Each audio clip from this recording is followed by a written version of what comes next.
Bom dia, boa tarde, boa noite, meus amores e minhas amores. Tudo bem com vocês? Bom, começando mais uma aula no dia 10. Estamos vendo toda a parte de forças, vimos vetores, tudo mais. Começamos a ver a parte de leis de Newton, primeira, segunda, terceira lei de Newton, ação de reação. Vimos tipos de forças, né? Onde temos ali a força peso, a força normal, vimos que no caso a força peso ela é similar a uma força gravitacional, que é o que a gente vai ver hoje na aula. Vimos também empuxo, tração, atrito, vimos como analisar os sistemas e começamos a ver um cara chamado de força elástica, coeficiente de atrito, né, o que a gente viu nas últimas aulas. Corrigimos exercício e começamos a ver um cara chamado de força elástica. Então a força elástica ela é uma força ali de uma mola ou qualquer sistema elástico. Ou seja, quando eu comprimo ou estico, ou seja, eu deformo essa mola, né, uma viga. Eu tenho uma viga de uma construção. Conforme essa viga ela balança para um lado para o outro, eu tenho exatamente um sistema elástico. Então, a força elástica ela vai ser dada por uma constante elástica vezes a deformação dessa mola. Então aí a gente viu o exemplo de um carro, né, tem amortecedor de carro, tem de prédio, o fato do prédio balançar, de uma viga, né, marquise. Resolvemos exercícios, lembrando, tomar cuidado com unidade de medida. Resolvemos uma questão um pouquinho mais complicada, onde tem que analisar a força elástica, a força peso, mas nada assim grande coisa, né? Bem de boa. Então vamos lá. Ficou para casa os dois deveres. Então vamos. Casa, determine o módulo da constante elástica de uma força que é deformada em 25 milímetros. Então vamos lá. A força elástica, vou pegar aqui uma equação, é essa fórmula: K vezes X. Ele fala para gente que a força ela é exatamente 2 kilonewtons. Lembra, o que é kilonewtons? Quilo é 1000 newtons. Tudo bem? Então, modo constante elástica. Tudo bem que a deformação está errado, né? Modo constante de bom modo que ele é formado 25%. A unidade de medida está errada.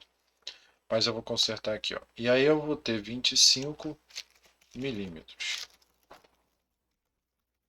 Então vamos lá. Deformação da minha mola 25 milímetros, força 2 kN. Então quando a gente resolve esse cara, eu vou ter o kilonewtons é 2000 newtons. Então 2000 newtons é igual a K vezes 25. O milímetro é 10, são exatamente 1000 milímetros. Então aqui é dividido por 1000. Então beleza, chegou a meta. Então agora está todas as unidades certinhas. Então eu tenho ali, deixa eu recorrigir, vai ficar 2000 igual a K vezes 0,00025, né? 3 números antes da vírgula. Isso aí, né? 25 dividido por 1000. Isso aí. Então, 0,025 está dividindo, está multiplicando, passa dividindo, então vai ficar 2000 dividido por 0,025 é igual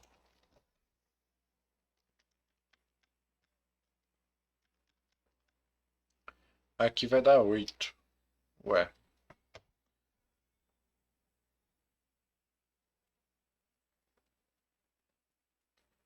tá certo. Não tem nada de errado não. Newton por metro. Então a gente chega aqui exatamente no valor da minha resposta. Não tem resposta. Por algum motivo esse valor está errado. E a gente chega e calcula o valor da nossa constante elástica. Tudo bem? Achamos aqui a nossa resposta. Posso até simplificar, botar aqui 80 kN, mas é só isso.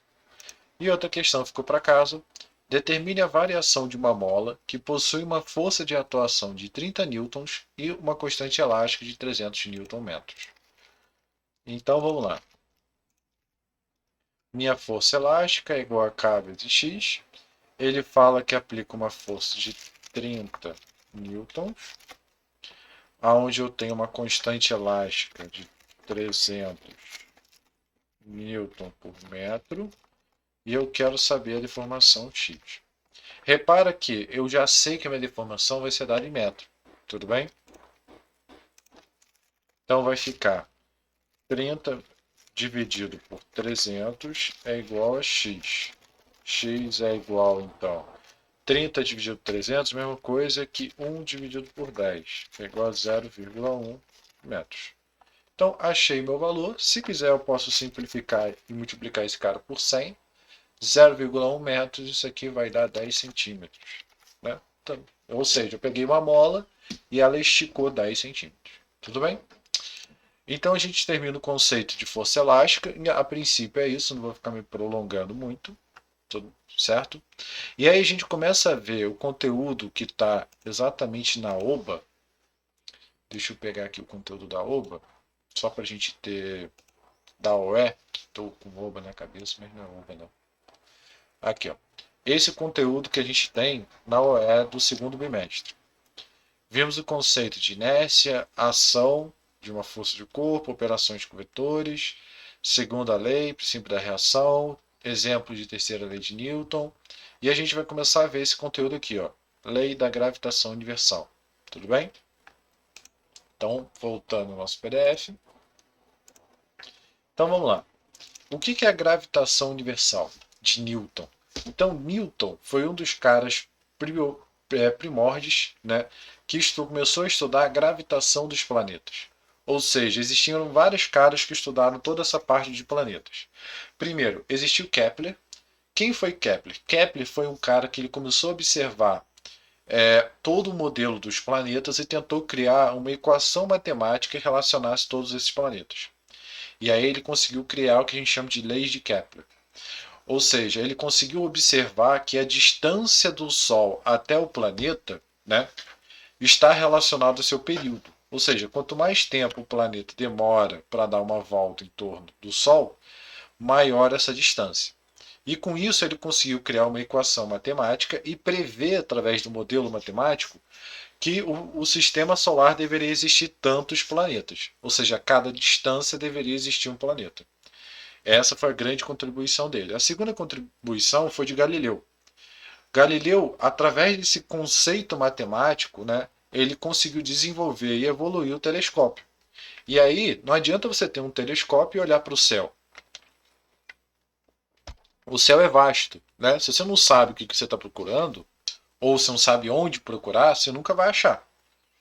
Então, através desse modelo matemático, Kepler conseguiu prever aonde deveria possivelmente existir planetas.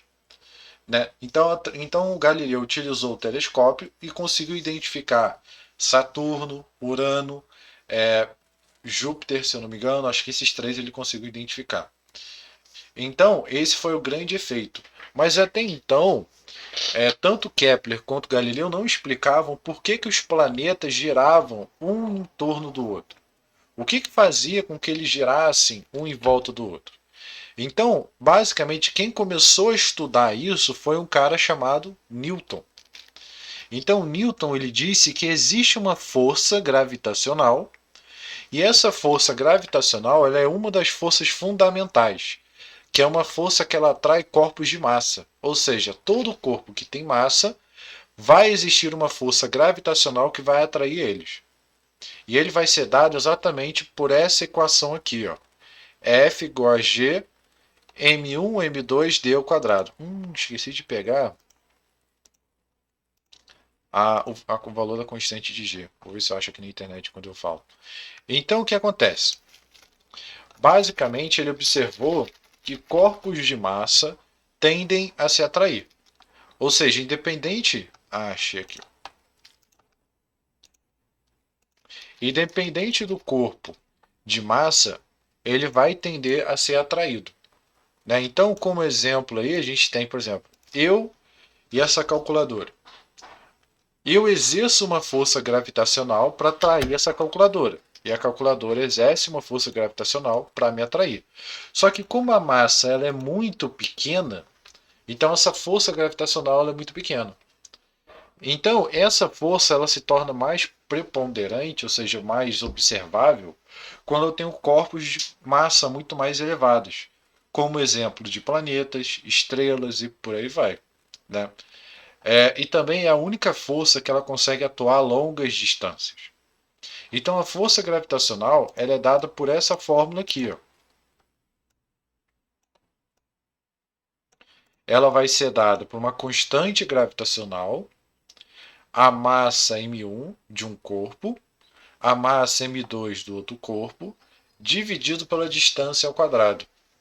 Né? Onde eu tenho que essa constante gravitacional é esse carinha. O mais interessante é que se eu for analisar a constante, essa fórmula, a gente já utiliza ela. Só que, basicamente, a gente utiliza ela resumida. Ou seja, até escrever aqui no texto. Então, ó,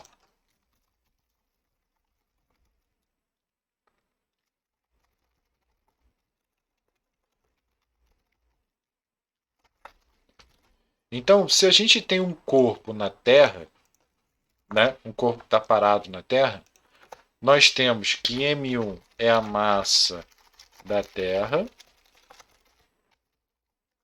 R seria, no caso, nosso raio da Terra, né, porque a gente está na superfície da Terra.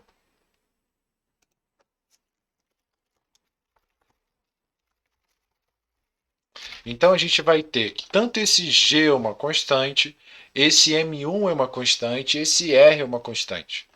E aí a gente aprendeu um cara, né, que a gente vem estudando, que ele relaciona essas constantes. Que é quem? A nossa gravidade, nosso G. Então, basicamente eu tenho isso aqui, ó.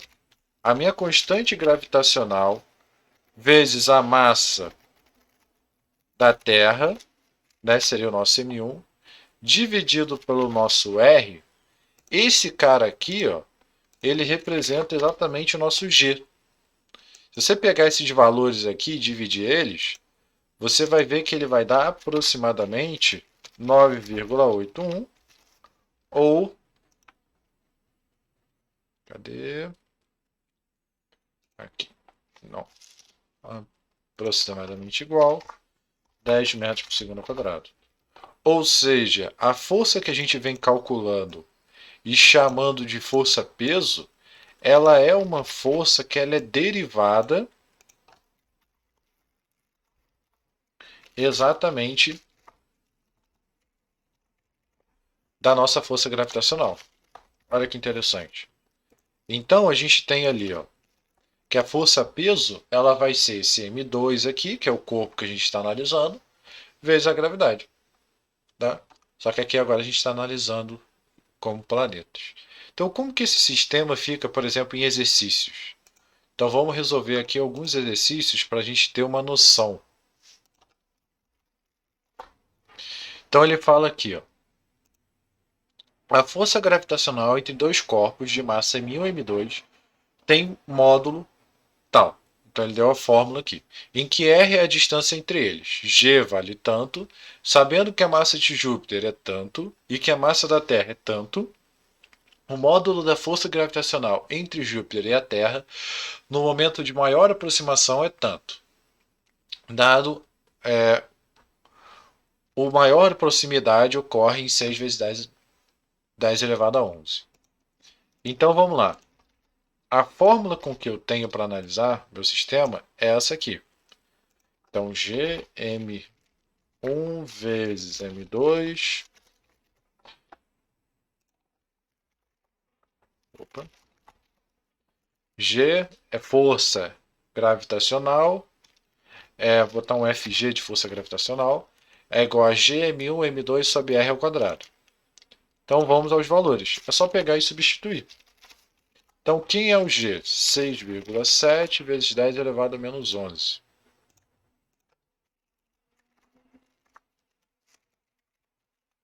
Vezes a massa da Terra, que é 6 vezes 10 elevado a 24. Vezes 2 vezes 10 elevado a 27.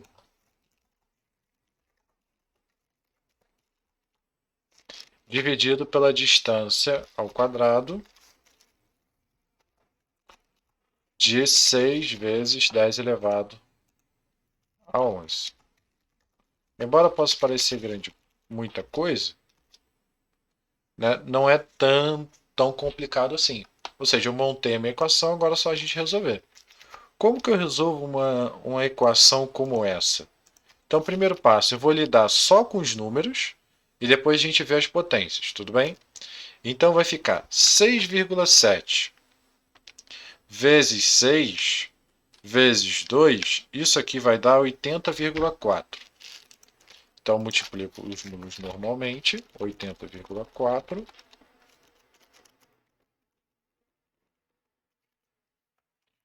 E aqui vai dar 36.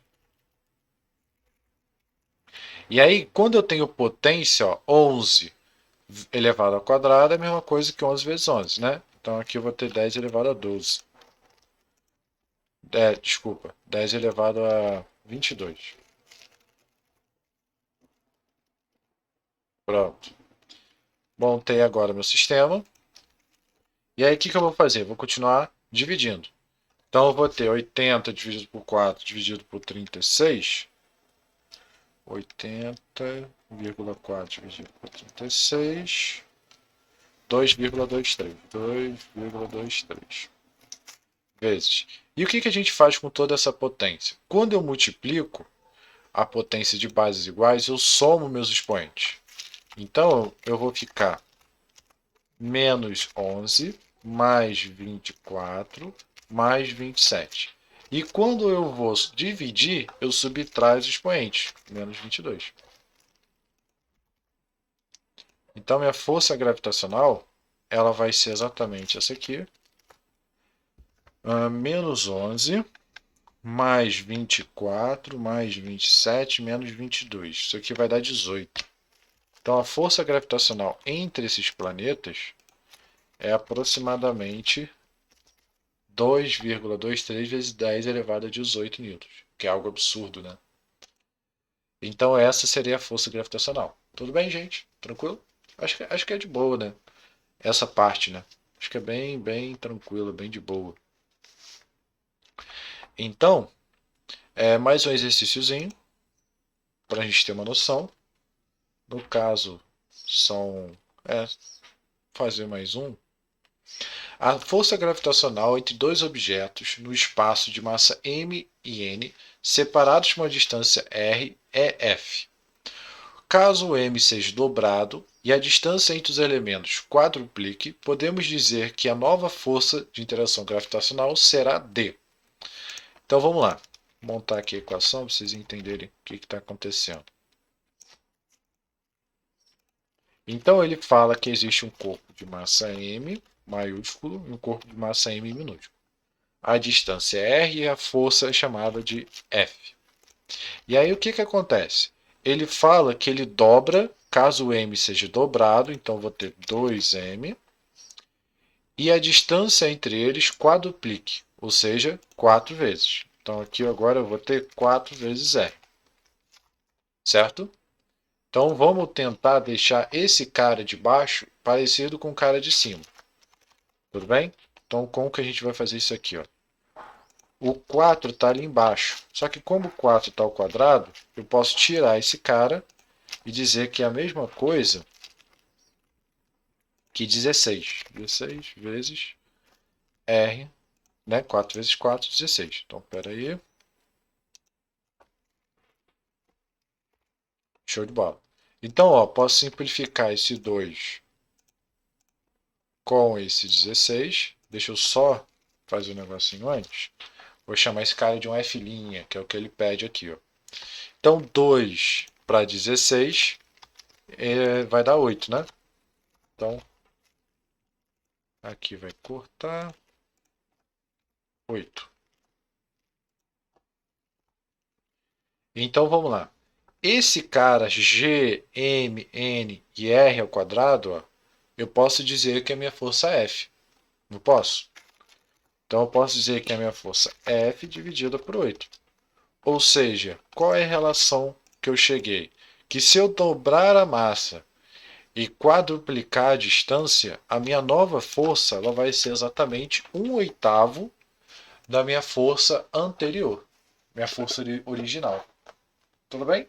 Certo? Dúvidas? Então, a gente termina por aqui. Eu vou deixar aqui, ó, essa parte, uma questãozinha para casa, outra questãozinha para casa, bem coisa teórica. Na próxima aula a gente pega exatamente a UE para poder resolver. A gente vai pegar ela só para poder dar uma revisada e depois a gente continua com a aula. Tudo bem? Então, até mais, pessoal. Falou. Bom final de semana.